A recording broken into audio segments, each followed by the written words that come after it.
So over the last 3 years, I have picked up 18,720 pounds of trash. My name is Kofi Thomas. I am the founder of the Good Life Garden and a member of several gardens in Brooklyn, New York. When I found the Good Life Garden, it was covered in trash, but underneath that, I just saw the potential for this to be a really special place for the community.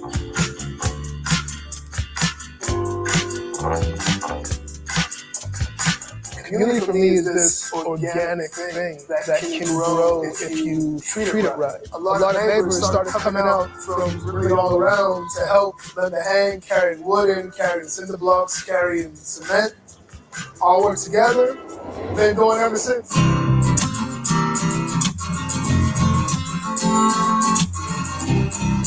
We've been able to give people services that were not readily available in our community. Providing fresh food, giving artists a place to come and express themselves. We partner with several local schools, have what we call green classrooms. We've been able to buy chickens and build chicken coops.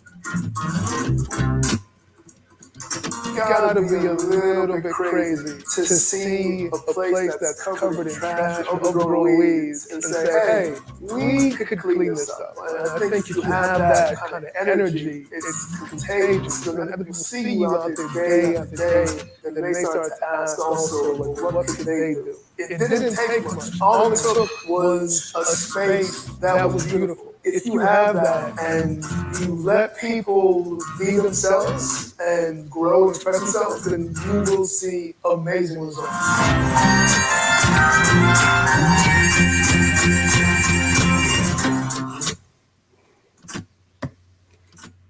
Yes, so we are here. Come on in, everyone.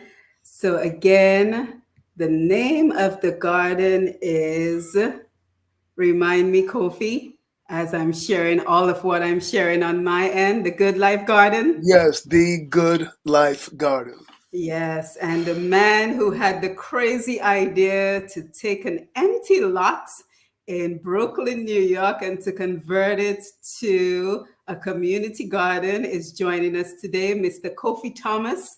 We are honored to have you here. Welcome to Push Past 10. Let me just do a quick introduction and then I'll bring you right back on. All right. So if you're joining us for the first time, my name is Simone Matthew, and this is the Push Past 10 platform where we promote and celebrate our Dominican, our Caribbean heritage. So we promote our people, our culture, and of course, our businesses and products. And again, if you're just joining us for the first time, please don't mistake Dominica for the Dominican Republic. We are not the same island. We're actually a French-speaking, Creole-speaking, English-speaking island within the chain of islands in the middle of the Caribbean. So for anyone who's not familiar with Dominica, that is who we are.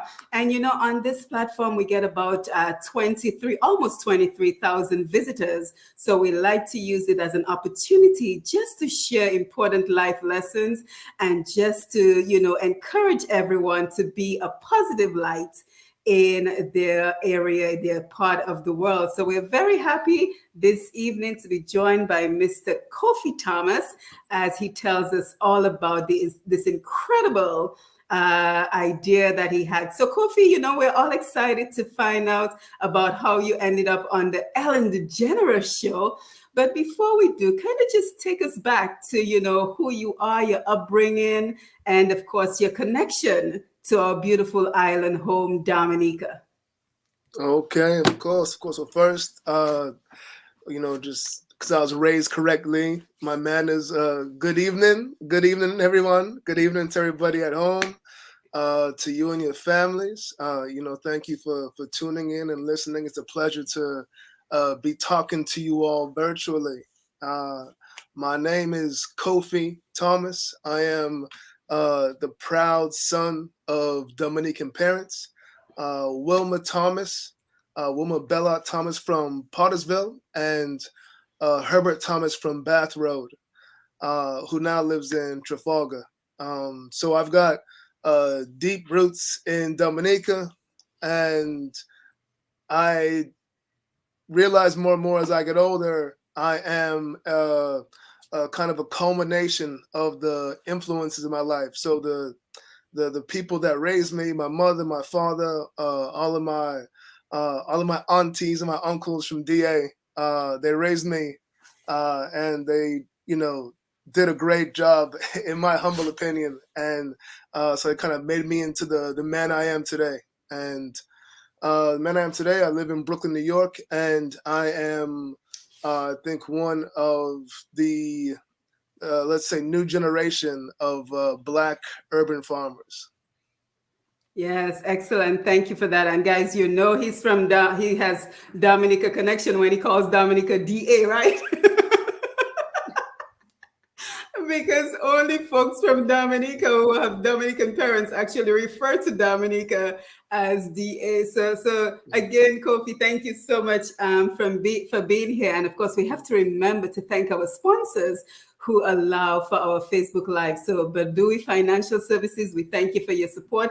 And of course, TDN Radio. So yes, so we want to hear all about Ellen, but let's just ease into the conversation just a little bit. Just kind of tell us where this idea came from. So how did you find that particular lot in Brooklyn, and just how everything got started for you?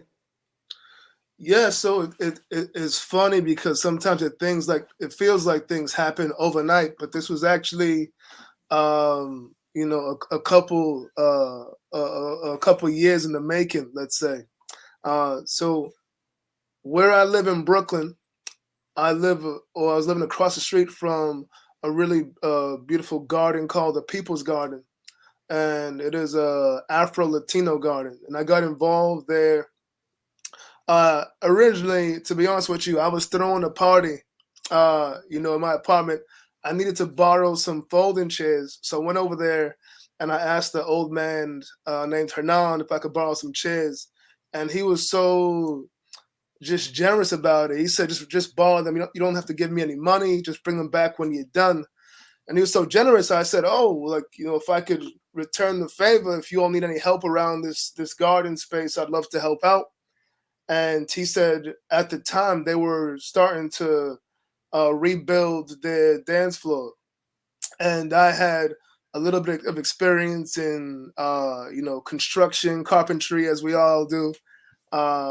And I came back a week later and helped them to buy all the lumber and build this new dance floor. But as we were building it, I noticed that neighbors who I had never met were coming into the garden to lend some of their time and help carry some wood or drill some things or clean or cook, and everybody was really pitching in, and I got to see the community in a way I hadn't seen before. So for me, it kind of set these wheels in motion of, like, having a community garden in a neighborhood like Brooklyn that's very dense, but people really don't talk to each other, is a very important and vital place. So I started to, let's say, like, that was kind of the seed that started to kind of grow my love for community gardens. And then fast forward about a year and a half later, I was sitting in that same garden with the elder Hernan, and he told me about a garden that was around the corner that had been uh, abused. So, he was talking about it very passionately, very angry, and he's not a very, like, angry man, but he's very passionate about community taking care of each other. So he was mad that people had taken this garden and abused it, and were now using it to dump trash, and people from the neighborhood weren't really being allowed into it and allowed to enjoy it in a way that a garden should be. Now, I was surprised because I was living on that street for about a year and I had never heard of this garden he was talking about. So I walked over to it because it was literally like around the corner from where I was living.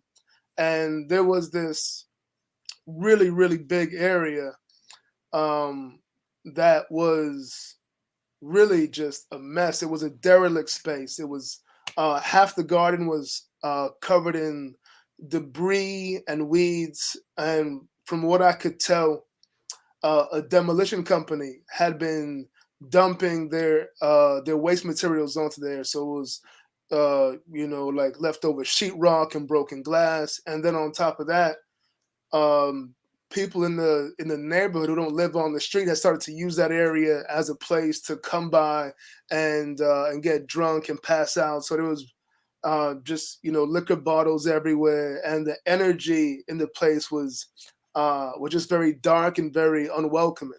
And Mhm. so when I saw that, that kind of set me off on the next step of the journey into figuring out what's going on here and how can we maybe get this space back into the hands of the community.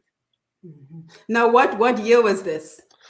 This was the end of 2017 was when I first Mhm. walked into what is now the Good Life Garden. Yeah. And how did you get started? Did you have to get permission from the city? How did you get started? Okay. I don't know how much time you have on your show because I could talk for days about this. All right, so the the shorter version is as I do with most things in my neighborhood, I just talk to people. I ask a lot of questions. I listen, and so I asked the older people on the block if they could give me their oral history of what is this space, what did it used to be, what happened, and the messages I got, the stories I got was that the place used to be what they called like a paradise at one time, but Mhm. they had lost contact with who was in charge of it, and now it was a few men who don't live on the street that would open it up, keep it as private property, dump trash, drink, and then close it. And from between them and then me doing some research, I started to, when I get curious about something, I start diving into the internet and online searches, and I try to teach myself whatever I can. So I learned, and I make a lot of phone calls. I found out that uh, I found out how to read property deeds online. Found out the block and lot number. Found out that the property, the last deed was actually had the property listed to the New York City Parks Department, and I had already had a history with the Parks Department because I, at the time, was on the board of a land trust for 35 community gardens. So I've been for years talking to people in the environmental green space area, so I had some contacts. So I Mhm. called them up, asked, "Hey, you all, I think I found, this gem, and you all own it. You all own this great space in Bushwick, but it hasn't been looked after, maintained in over a decade. And would you all be willing to, send over a crew? Because I've already started cleaning it up, and I'm getting a neighborhood going." And they responded to me. They said, "We do not own that property," Oh my God. which then put me into a whole other. Because previous to this, I've had no experience uh, dealing with the city uh, Right. on such a high level, because you talk Mhm. about property Yes, now. that's what I was thinking. Yeah, so now I'm sending emails to the commissioner of the Parks Department, to every city councilor that's involved in a district, to the state legislature. I called up the state senators, and so I'm bothering everybody to make sure they know what's happening. And I think I finally put so much pressure on them that they had to respond and told me that, listen, it is actually our property, but we do not have the capacity to deal with that. Can Wow. you organize the block and form a garden group, and we'll sign over the property and we'll sign over a license for you to steward the property. So that's what happened. It So, was, but it kind of begs the question, Kofi, why yeah. were you so committed? Like, why didn't you just shake the idea off and say, you know what, this is just too difficult. I have a life to live. I have other things to do with my time. Why were you Mhm. so committed to this idea? Yeah, that's that is a great question. It's funny. I think so. The more time goes by, the answer kind of morphs and grows. Hmm. So initially, And uh, you know, the way that I get motivated sometimes is by like injustice. Like if I start to get really Mm-hmm. angry about something, sometimes that's like the almost like the spark that starts the Mm-hmm. engine. So so knowing what I know about the community I live in, I know that in our community we are oftentimes victims of overdevelopment. So big companies come in, destroy a lot of trees, a lot of green spaces, put up high rises that then nobody Mm-hmm. in the neighborhood can afford.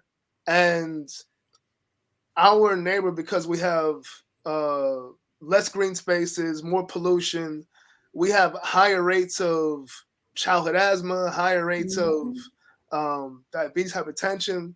Basically, like we're a neighborhood that gets the short end of the stick a lot of times. Now, is that also an area that's considered a food desert in terms of healthy options, fruits, fresh vegetables? Is that, Yes, yeah. exactly. Yeah, we're considered a food desert, an at-risk community where we're one of the communities where there's not a lot of access to healthy food and to fresh food. And something Mm-hmm. I was reading recently from another great black farmer is that uh, she refers to these type of areas as a food apartheid because a desert is naturally occurring. Like deserts, like the Sahara, they're natural, but a food apartheid is when you've actually separated a people from access to healthy organic food. Hmm. Yeah, absolutely. Now you mentioned in the video that it was a crazy idea. Did the folks in your life, your parents, your friends, also think this was a crazy idea you were embarking on? I think it was so. I think it was so. Right. Some of them were, and honestly, because it is a crazy idea. But I think that I've got some very supportive people in my life Yeah. who told me to, maybe like they don't understand completely, but Yeah. keep going, which Yeah. I get a lot. I've always been kind of a wanderer, the person to try out something different, maybe off the Right. beaten path. Hmm. But for me, I also have a background in education, and I've always, felt a certain type of way, a certain passion for how do we get more opportunities for the kids in our neighborhood. Hmm. And knowing what I know, that we don't have a lot of green space, we don't have a lot of parks, we definitely don't have a lot of support for any outdoor learning. I saw this space and I said to myself, like, oh, this could be a great resource for. There's 4 or 5 schools within, a 5-minute walk of this garden, and Hmm. if I can build this up, then I've added another classroom to all of these kids' lives, and Right. I've also added another playground for all the parents out here. So that was part of the uh, kind of like the gasoline that kept me going. So at first it was like the anger that sparked it, but what kept me going was seeing the people in my neighborhood and what it could do to better their lives. Yeah, good for you. And you finally get access to the land and the property. But was it overwhelming to see the amount of work that you have to do? And then before you answer that question, it just kind of speaks of you being a visionary, because I think you have to imagine that this land had probably been abandoned for many years. Think of the thousand, potentially even millions of people that may have walked past that same property and probably even turned away because they didn't want to see it was an eyesore. And then you, one person, came along, and instead of turning away, you looked at it and said, wow, what can I do with this property? So I think it's a lesson for all of us that we each have a calling, right? And while others might think it's impossible, we have to embrace the calling and just be a positive light in the corner of the world where we are. So was it overwhelming? How did you get started? Did you get started by yourself? Yes. So to your point, though, I mean, definitely, I think it's important to really have that vision and believe in it, Yeah, and to walk in that light, that's to really incredible. to really draw on that positive energy and keep moving forward. Right. I felt, and it sounds odd, but I felt really good. I felt really motivated and strong. I also, like I said, I have like very amazing people in my corner. So when I first got the like the green light to start cleaning up the property, I told Hernan, the elder at the People's Garden, who's this like 75-year-old Puerto Rican man, but he's an old activist and you know, like just about action. So I told him, and we had one of the gardener from Oaxaca, Mexico, named Julio, and the three of us just walked over with some rakes and some shovels and some bags, and we just started cleaning up. And it's funny, I tell it because it almost sounds like one of those old bad jokes where it says like, you know, uh, a Dominican, a Puerto Rican, and Mexican walk into a garden, you know.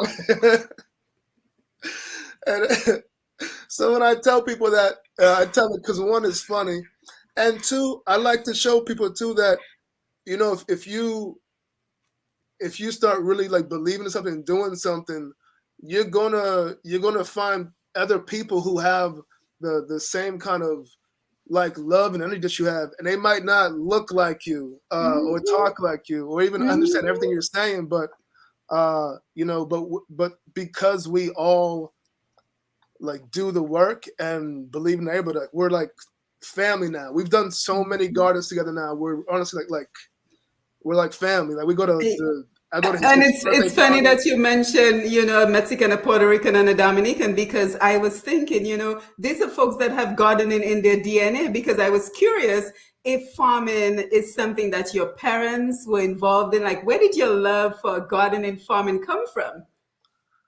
That's very interesting. So I'm still tracing that, and it's funny because part of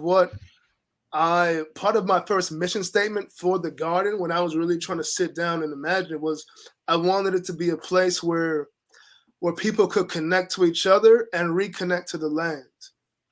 And for me, the more I garden is the closer I feel to my Dominican roots. Yes. Like the more I garden is the more I feel like, oh, like I've known this. I've known this my whole life. Wow. It's just I've never I've never taken the time to explore it. But all of this is in me. All of it. And then the more I garden is the more that I've had so many people stop by the garden and start talking to me and giving me advice about how to grow this, how to grow that. And of course I'll ask, where you from? And I've had a few Dominicans stop in, not knowing that we were both Dominican. And I said, but look at this. If I wasn't out here working on this land, you would have walked by me and I would not have known another, you know, one of my Dominican. DA cousins was walking by.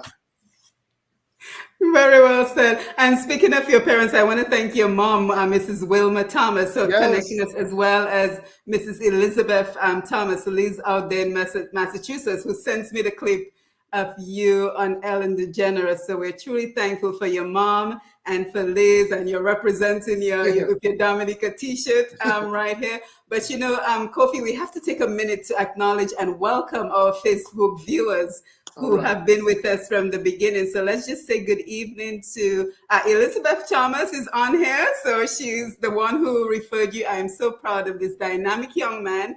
Can't wait to learn more about him, his drive, and his amazing project. I can never pronounce this person's first name, so we'll just say Alexander says good evening. Brother David Langclaus, always great to see you. Good night and love and blessings to all. Tina Bell, one of my favorites. Good evening. Good evening. Roslyn, another favorite fan, top fan, listening from New York. I watched the show when he was on. Very interesting. Maria Seraphin, congratulations to Wilma. Congratulations, your mom. Yeah. Annette Phillip, watching from NYC. David Bertrand, great to see you.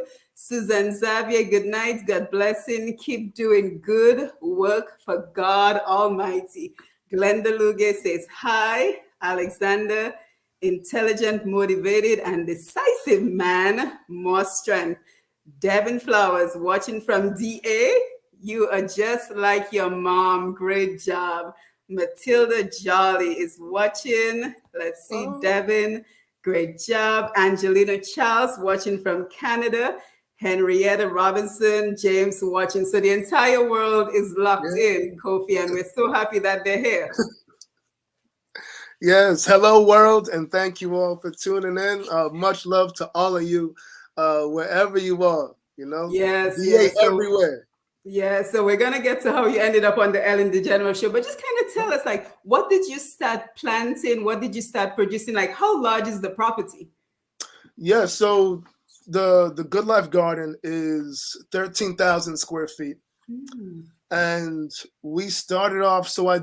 And again, it's just the learning part of it was amazing for me. So it was my first time doing landscape design, and so for that, I had to hold a couple community meetings and really ask, because really it's about this type of work. It's about listening. So I just got people together and sat down and said, look, what do you all feel you need on the street? How do you think that this garden could help? What's missing around here? And what do you all want to grow? And from all of the answers and input, designed the garden to serve as an educational garden. So the raised beds are set up almost like small classrooms. So a teacher or instructor can like walk around and tell the students what's going on. I can give tours, and we grow a bit of everything. I grow a lot of main crops, a lot of crops that are really big in like African American cuisine, and then I have a section that is for like international cuisine. And that's almost like, for me, that's almost like a fun growing metaphor, because it's like, hey, look, like you're from the Caribbean and you live here now. What about this? Like you could bring some Karaili and it can live here now. So just showing how us, like the plants, are kind of setting down roots in this place in Brooklyn. And then I have another section of the garden that is completely for like imagination. So just for kids to come in and see what they want to plant, and so they can just try out different flowers and vegetables and all that, but just so they can play and learn and get used to getting their hands in the dirt. And how did the popularity grow? So you started off, the three of you, and how did you get the word out? How did the popularity grow to the point where you were getting media coverage? Yeah, so I think what happened was, so start with us three, and then I formed a garden group with like 12 neighbors, and then from there, my history with gardens, I've worked with like over 40 gardens through through the Brooklyn Queens Land Trust. But so I've had the privilege of seeing some of like some of the older Black women who started gardens back in the 60s and 70s, and a lot of the methods they use to build their gardens and to really connect their communities and build strong bonds. And so I took a lot of what I learned from those pioneers, and then I added on what I know from my generation about how to spread information through social media. And then I reached out to a lot of the kids on the street, because I knew that they'd be telling all of their friends. So it's funny, my way of communicating with the neighborhood around me it's like twofold. Now here's the secret. If you're a gardener in New York or America, this is probably a secret you need to know about how to get people to your garden. All right, first you need to be listening. You need to be aware. You need to identify, because people get information on my block through two ways. We have a senior home across the street, and the seniors are from all over the world, but much like the Caribbean, they all talk to each other about everything. It's all word of mouth. That's how it spreads. So what I do is, since I talk a lot too, I identified who has the biggest mouth in the senior home, who gossips all the time. So when I have like a workshop or a music event, I tell her what's happening. She tells everybody. I don't have to tell everybody. Free advertising. Yeah, free advertising. And she loves to tell everybody, hey, did you hear this? You hear what's happening? So she loves it. So I've got her. She's my speaker. And then for the younger folks, I post I'll post like a flyer on the Instagram or Facebook, or post a flyer up on on the outside the garden on the wall. Because with the younger folks, they will, like, one of the things that we do is we host a lot of live music.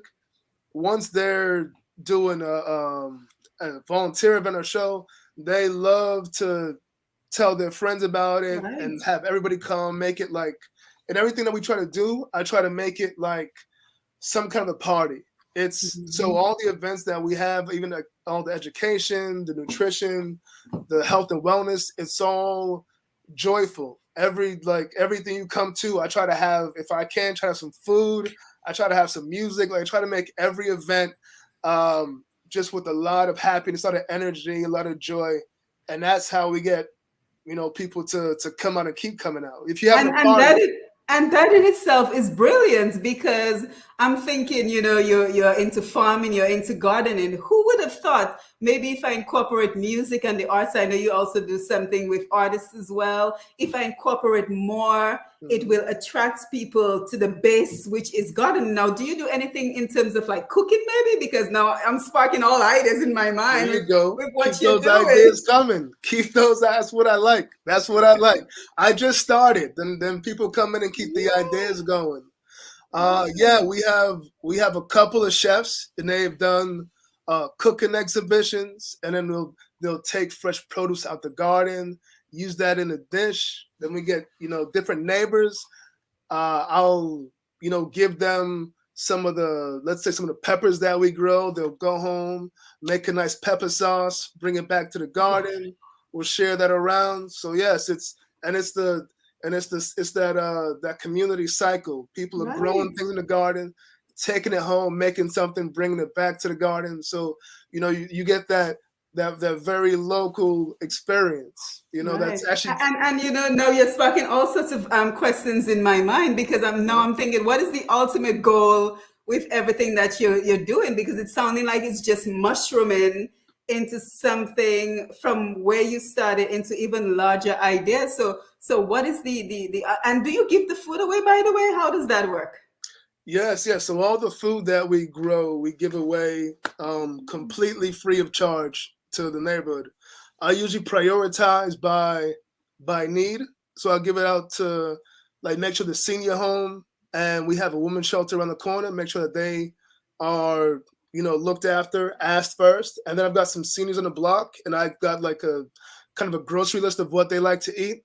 Make Right. sure that they get what they like, and then it's just for anybody. Anybody who comes by can grab some fresh vegetables. And I do that with intention. I want people to start to get used to eating food that grows near them. And then what is your ultimate dream now? Because now this is mushrooming to something far beyond what you Yeah. started. So what is your ultimate dream? Oh yes, and it's going. By the way, and it's going to keep growing. Like right Yes. now, I just finished building a third garden around the corner from the Good Life Garden. So now I've got three gardens on three connecting streets, Mhm. and I've combined all of them, like combine their assets and resources, and I'm going to use the gardens as a vehicle to connect the different people on the different streets that currently do not talk to each other. But because of the Mm. gardens, they're going to have to start talking. So what I'm doing is I'm using this model of taking care of the earth, taking care of these green spaces, learning how to feed ourselves, having community events as a model to reconnecting people. Like right now on our streets, a lot of people do not know each other. It's not like our parent generation where they had this really strong network. Everybody knew through word of mouth, through gossip, what everybody needed. Everybody knew if somebody was sick, you'd go over their house, you'd see if they need something. I mean, I remember growing up when I needed to get a job when I was 13, 14 years old. My mom would call around to other Dominicans and say, "Hey, do you know who's hiring?" So I've grown up always always knowing there's like a network, and that's how communities are built and how communities thrive. So my model, or what my goal is, like you said, is to have a network here, is to have some way where these people who live next door to each other but do not know each other will Mhm. start to talk to each other, start to trust each other, and start to communicate and build uh, a network that's something similar to what we have grown up in, have naturally in DA, where Yep. people just take care. So what I've noticed is, for example, like once I opened up the Good Life Garden, people to come in to volunteer and help out, and I'm always just trying to say like, hey, I remember how I said, hey, like Gerald, have you met Bernadette? And he said no, and they start talking, and he said, oh, how long have you lived here? She said, oh, I've been on the street for 30 years. And she said, how long have you been here? He said, I've been on here for 12 years.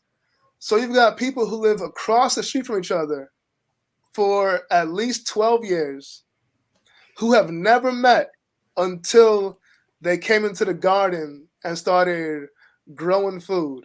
Kofi, it gets worse. I lived in New York. I lived in New Oh, York for 10 years. oh, so you I know. lived in Parkchester. We Uh-huh. didn't even know the people across from the hall from us. And to make it worse, I worked from home. I teach online. So the UPS guy, of course, figured that much out. And he would leave me packages for the people across the hall. I would go deliver the package. They would open the door this wide No. and they would not even acknowledge me. So what you're doing is so essential. And I have to tell you, because now you're sparking all sorts of ideas in my mind, that Oh, model could actually work for Dominica, because unfortunately, the Dominica I grew up in, which is what you described of neighbors leaning on neighbors, it is no longer. So mm, I'm envisioning this model not just for Brooklyn, but for other states, for other yeah. countries.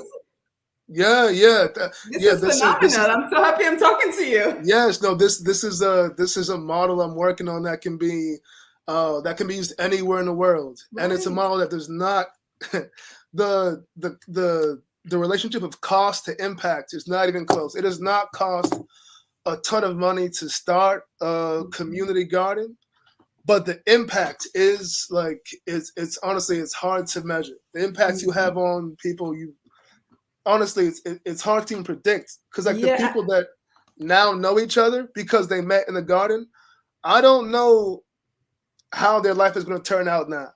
But if they had never come into the garden, they would have never met. But now they might be friends for the rest of their life. right. And not only friends, they might be business partners because people of similar interests are bound to meet. Right. You might have some relationships. Yes. Yeah. People might find love, and they live on the same street. So another thing, like it's one of those positive things that have so many side effects you don't even know about. Yes. But one of the things that I hadn't foreseen was the effect on the safety of the street. Mhm. So before we cleaned up the lot, it was covered in trash, and at night it used to be a lot of men that hung out all around the outside. Now I didn't know until about a year later after we cleaned it up, because the men who used to hang out on the outside just they stopped coming around, Mhm. because I started having uh, kids come in and play and birthday parties. And what was told to me by the woman on the street was that the woman on the street used to not walk by the garden Mhm. because they felt it was dangerous. And a couple incidents had happened where they felt like they might, be assaulted. They said since the garden got cleaned up, now they walk by the garden to see what flowers are growing.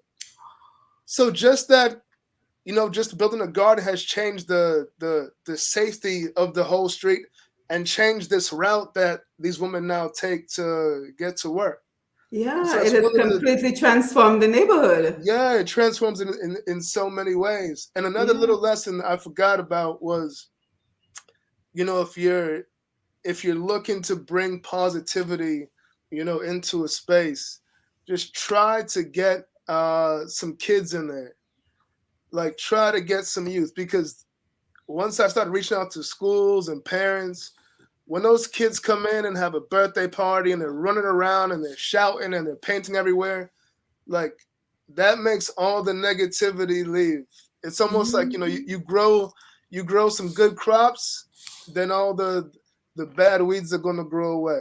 So yeah, you Right. gotta put down some positive plants. Man, I am so incredibly happy that you're on this program. You are a wonderful example for so much that we can do in just our own corners of the world, Yeah. and just to see how it has taken off. Yes, yes, yes. Yeah, And thank you that's the thing. so And you much. just gotta, yeah, and really, believe in yourself, believe in your Yeah, magic, right, believe what you can do, because you can right. definitely better yourself and you can better the community around you. Right. Now, I have one more question before we get to Ellen DeGeneres, because I know everybody wants to know how you ended up on Ellen DeGeneres. But did COVID have any impact on your operations? Yes, yes. COVID had a really significant impact on the garden, and because we're a community garden, so the first word is community. So Mhm. when the community is hurt, we're hurt. We are, that's who I am. Those are my people.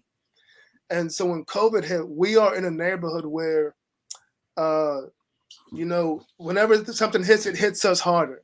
So the lack of jobs, just the fear, people dying, people who are already at risk. Like I said, we already have a higher at risk neighborhood. We have less access to healthcare, and COVID hit us really hard. And one of the big things that COVID did for me, as far as like reaction and vision, was COVID um, really like put a bright light on how big the food insecurity is in our neighborhood. Once COVID hit, like there's a lot of people who were, really just struggling already financially. And when COVID hit and people got laid off and they were waiting on, some type of check to come from the government, people were really scared, didn't know how they were going to feed their families. And so a lot of food pantries started handing out more food, but that became one of the only options was getting like a box of food from a food pantry. It might not be food that your family's used to eating, because it might just be from a farm in the Midwest, might be some milk and some cheese, but you're not going to get the rice and peas and the chicken and the plantains, which you're normally eating. And it made me start to think about how vulnerable we are.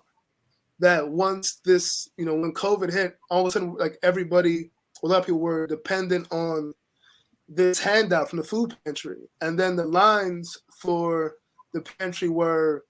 I remember there was like, it was like, you were living in New York, so you know how, like Mhm. in the city, how long a city block is. The lines were like 10 city blocks long, so people would line up at 3 a.m. to wait for a food pantry that opened at 8 a.m. So you got to think about people are leaving their houses to go line up in the dark at 3 a.m. to make sure they get food for their family. That got me to think about what we could do as a garden space, as a community, to think about this in the long term, because we had to react, and I helped at food pantries, which is just from my mom. That's what she does.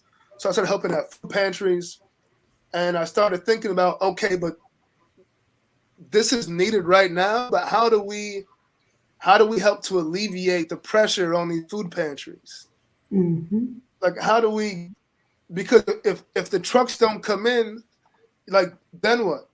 Then we're just vulnerable. We're helpless. So I wanted to start to think about how we become more self-sustainable, and how do we start to like reconnect with what our parents, grandparents used to do, because they all knew how to grow their own food.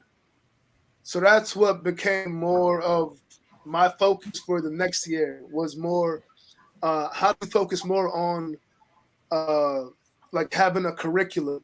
So for the next year, we're going to have more workshops on how to start seeds, how to grow your food, so that when, so not even when something else happens, but before anything else happens, before there's another pandemic or lockdown, that one of my goals is to start to get my neighborhood, and especially the black in my neighborhood, who have roots in the South and the Caribbean, who have like we're only maybe one generation away from from farmers. So how do we reconnect with that knowledge that's already in us, Mhm. and how do we start growing? So my goal, one of my goals, is to try to give like anybody who wants it everything they need to start growing food. So we give away free, like basically it's like a grow your own food starter pack. So it's the pot, the soil, and the seeds to start growing.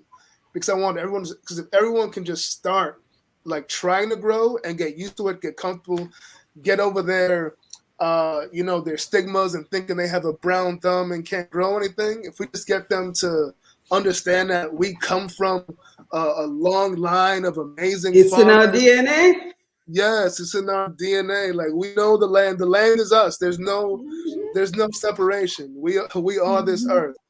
And so if we reconnect with that and understand that, then we won't be as vulnerable to any type of outside tragedies, influences, and we'll be more stronger and resilient as a people. If we're growing our own food, and imagine, oh Lord, I almost forgot because this is something I was thinking about more in my time. But when you're thinking about food, it's more than just the that you're taking back power over your life. That you're now saying, I'll grow my own food.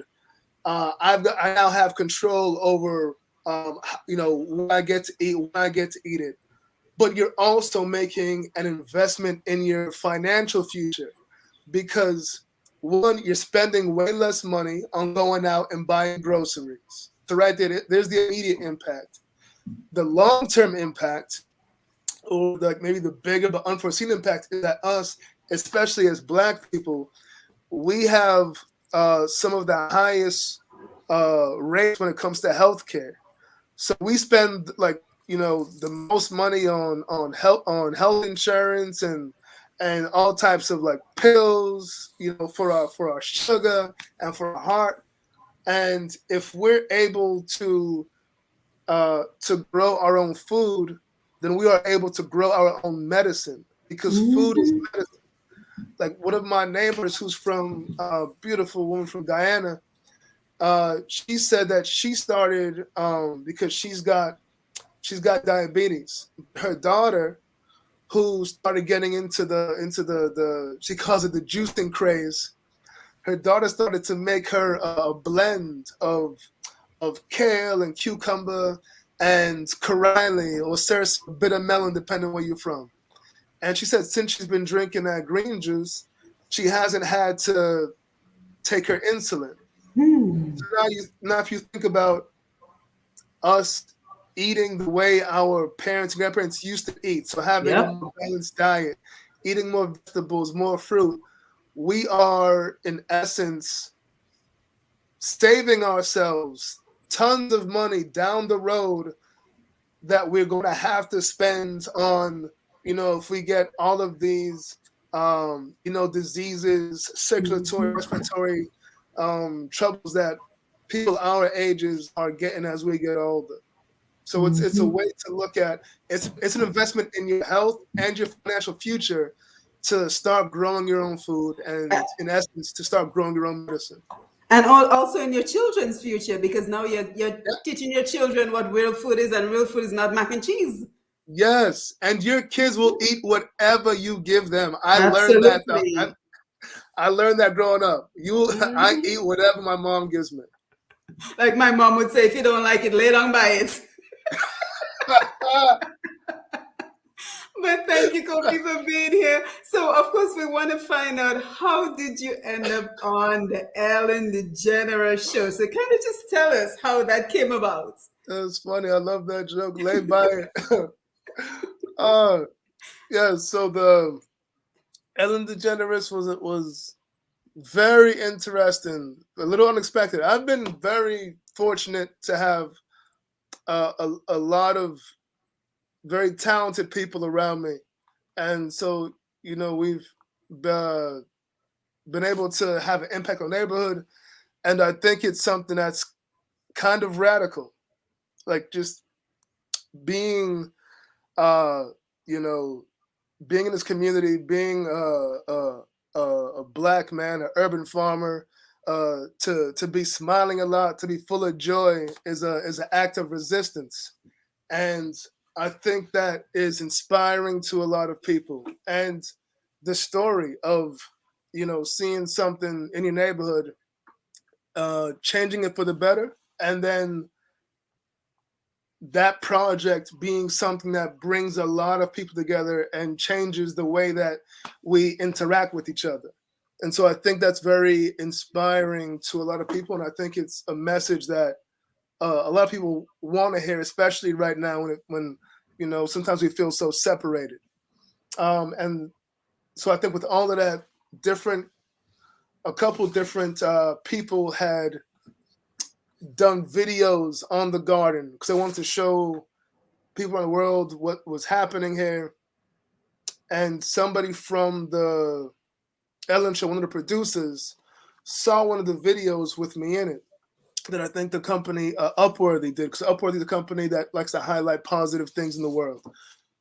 So they saw that video and gave me a call, and we just had a nice conversation about who I was, where I'm from, what I was doing, and they liked the story. They gave me a call back and said that they had talked to Ellen, and she loves the story and wants to meet me. And from there, it was kind of Hollywood magic. They flew me out on the plane. It was very nice. Felt like a celebrity for a day. But went I to the have to show. ask you. I have to ask you. I mean, Yeah. at any point, did you think this was a prank? Because that's You what know I would what? think. I'm trying to think if that's like a West Indian thing where to be We that don't trust skeptical. somebody. We don't know that, man. It's funny. I don't know if she'll admit it, but when I told my mom, she was skeptical. She said, "Who's this man that that called you? Is he real?" And I told her, "Mom, it's a good question, but you raised a smart boy." I looked him up. I searched his name. Right. Said he worked for the show, so it seems legitimate. But I'll tell you, I think even at the airport, I was still a little like, man, if this is a scam, this is an elaborate scam. It got me. But no, it was. I think when I saw the studio, then I realized, oh, this is all very real. There's a lot of lights, a lot of cameras. Yeah, this is really happening. And when was this? When did you record the show? We recorded the show on, and it's so funny too because they were like, I had to keep it a secret. Mm-hmm. Which is so hard for me. Right. I wanted to tell everybody. Right. I recorded on November 4th, which was or the 3rd maybe. It was a Tuesday, so the 3rd or 4th, and then they aired the show on November 11th. And I mean, you seem just so relaxed, and I'm going to post the link to the video at the end of the program, but you seem so relaxed. And I always wonder when you go on these celebrity shows, do you meet them before, or the first time you're meeting them is when you step on the stage? Yeah, so it's so trippy, right? So I walk out there, and then when I get to the studio, it's so funny because I'm in the back seat of like a black Cadillac Escalade. So they got me in there like like I'm on my way to the Oscars.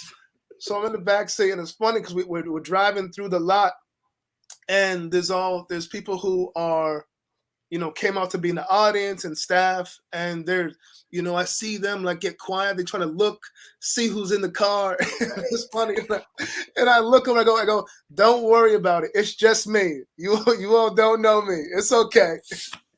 But you will. Yeah, you will after, but not right now. So then I go in, meet all the producers, and it's funny because in a show like that, because I'm living my life regular. I've like today I was at my garden, I took care of the chickens. I've got a pretty regular, but I get to this show in Burbank, California, and all of these producers are running at me. Oh my God, we heard so much about you. Oh my God, we love you. And I'm thinking, I'm like, woo, how do you know me? You're looking behind you like, who are you talking to? was there somebody famous behind me? It was so surreal. And then in the backstage, they do, they guy comes in with the microphone. They do, your hair and your makeup and everything. You get free Had you ever had water. hair and makeup done before? You know what? Once. Okay. It feels good. I would Right. like it more often. I was like, do everything. Get all. I want all the free lotion you can spare. So I get that done, and then what's funny is that before you talk to all the producers, but you don't talk to Ellen at all before. Right. So the first time I see her, I'm in the green room and they put the TV on so you can see the first two guests. And then when you're about to come on, they bring you out to the corner of the stage and you wait there you wait there and you see the whole crowd. I don't know, I think it was like 300 people, all big bright eyes, all staring, and there's producers and everybody running around and everybody's excited. And then it gets quiet. It gets real quiet. Ellen starts talking, and then she says that I don't even remember hearing what she was I saying. can imagine. It was just kind of like slow motion, and then she says your name, and then I'm like, and so and then I'm like, oh, I got to start walking because everybody here's waiting on me. So yeah, then just got into motion. But you handled it so well. You were so natural and so relaxed. I personally, I would have forgotten everything I came to say. But were you like starstruck? You're like standing there, and I mean, she has very penetrating eyes. Like I've always noticed, she has this incredible eyes. So I'm like, I would have just frozen. Like, yeah, just what's funny is that I kept thinking about that, but at the same time, I don't know, maybe it's the DA or the family, but I've been around so many different people in my life, right, that I really don't get don't get phased, don't get starstruck. Good for you. And like I'll talk to anybody, ask them how their day was, ask them what they like to eat. I don't, I don't know. I'm pretty calm. I got a pretty laid back demeanor. I think about because you handle it really well. Now, quick question: did you have any clue about that surprise in terms of the check that she presented to you? I did not. They don't tell you much. They don't tell you much at all before you go there. I think they want to have a very authentic, genuine reaction. So they don't tell you a lot about what she's going to say or what's going to happen. So I was very, very surprised and ecstatic. Yes, thank you again to Ellen if you're watching. Thank you for tuning in, and thank you for donating. Yeah, good stuff, man. Good stuff. So what has the exposure done for you and the garden? I mean, is by the way, is this your full-time job? Have you made it into a full-time career? You do other things besides the garden? Yeah, no, I do many other things. Yeah, It's funny. So I got into this gardening thing, and it's been all volunteer. This is like all my volunteer hours. But I do I write. I do comedy. I'm in Brooklyn, so I do a lot of jobs. I do a lot of construction, carpentry, landscaping. It's like the normal Caribbean man. Right. We can do a little bit of everything. I was thinking the same thing. Yeah. So you're a real Caribbean guy. Real Caribbean. I have all the tools for all the jobs. Right. So would you like for this to be your full-time career? I think the vision for it is to build the model that can be replicated around the country and around the world. Because for as much as I love what we're doing here in our little corner of Brooklyn, I want other parts of the country to have that same connection. I want other streets other neighbors to start to know each other again. I want people to to rediscover that love and connection with the earth and the land and take care of it. Yes, and so I'm going to speak this into the universe to make it a Oh. reality that you will have a foundation. You will be the CEO of that foundation, and you will take that model to the world. I like it. Thank So you. I'm speaking it on you. I'm putting it out in the universe, and it's going to happen. I'm taking it. You see me? I'm taking it.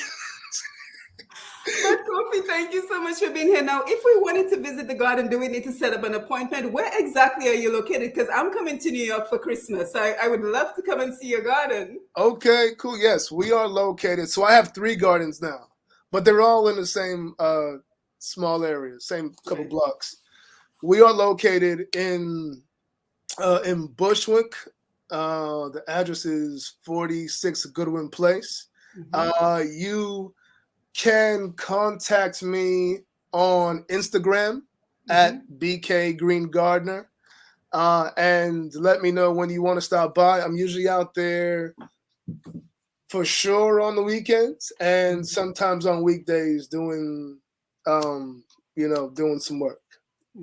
Excellent, excellent. So as we get ready to wind down the program again, I want to just thank you for being such an inspiration. Yes, go ahead. Sorry, one more thing. Any Dominicans in New York, let me know where y'all are at.